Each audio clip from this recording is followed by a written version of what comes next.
இலங்கை சிறையில் 5 மாதங்களாக உள்ள பாம்பன் பகுதி மீனவர்களை உடனடியாக விடுவிக்க மத்திய மாநில அரசுகள் நடவடிக்கை எடுக்க வேண்டும் என அவர்களின் குடும்பத்தினர் கோரிக்கை விடுத்துள்ளனர். கிறிஸ்துமஸ் புத்தாண்டுக்குள் விடுதலை செய்ய நடவடிக்கை எடுக்கவில்லை என்றால் 10 குடும்பங்களைச் சேர்ந்த மீனவர்கள் பாம்பன் பாலத்தில் தற்கொலை செய்து கொள்வோம் என கண்ணீருடன் கோரிக்கை வைத்துள்ளனர். எங்க வீட்டுக்காரங்க பேர் டேனியல் ராஜ். அவங்களுக்கு ஏற்கனவே நுரையீரல் ப்ராப்ளத்துல இருந்தாரு.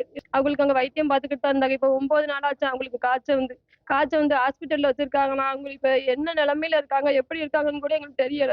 அவங்களுக்கு தயவு செஞ்சு மீனவர்களை விடுவிக்குமாறு 5 மாசம் ஆயிட்டு இருக்குமே எங்களால ஒண்ணும் பண்ண முடியாது. தயவு செய்து என் வீட்டுக்காரங்க உயிரோட இருக்கையில எனக்கு விடுவிச்சு கொடுத்தேன்னா அவங்கள நான் இங்கேயும் வச்சு வைத்தியம் பார்த்துக்கிறேன். எங்கள்கிட்ட பேசினாலும் எங்களுக்கு அப்பயாவது நிம்மதியானாலும் இருப்போம். அப்படி இல்லைன்னா என் பிள்ளைகளை கூட சேர்த்து நான் போய் பாம்பன் பாலத்துல உணர்ந்து சாகிற தவிர வேற எங்களுக்கு எதுவுமே முடிவு தெரியாது. கிறிஸ்துமஸ் வரும், வந்துருவாங்க, நியூ இயர். சரி, கரணி அப்படியே ஆட்டி விடுதலை செய்வாங்க நாங்க எதிர்பார்த்தோம். எப்படி இருக்காக எந்த ஒரு நலமுறையே தெரியல. அப்படி இருக்கிற பட்சத்துல நாங்க அவங்கள விடுதலை செய்யலைன்னா நாங்க இந்த 10 குடும்பமே தற்கொலை செய்யற முடிவுல நாங்க இருக்கோம். இதுக்கு நம்ம அரசாங்கம் தான் பொறுப்பு ஏத்துக்கணும்.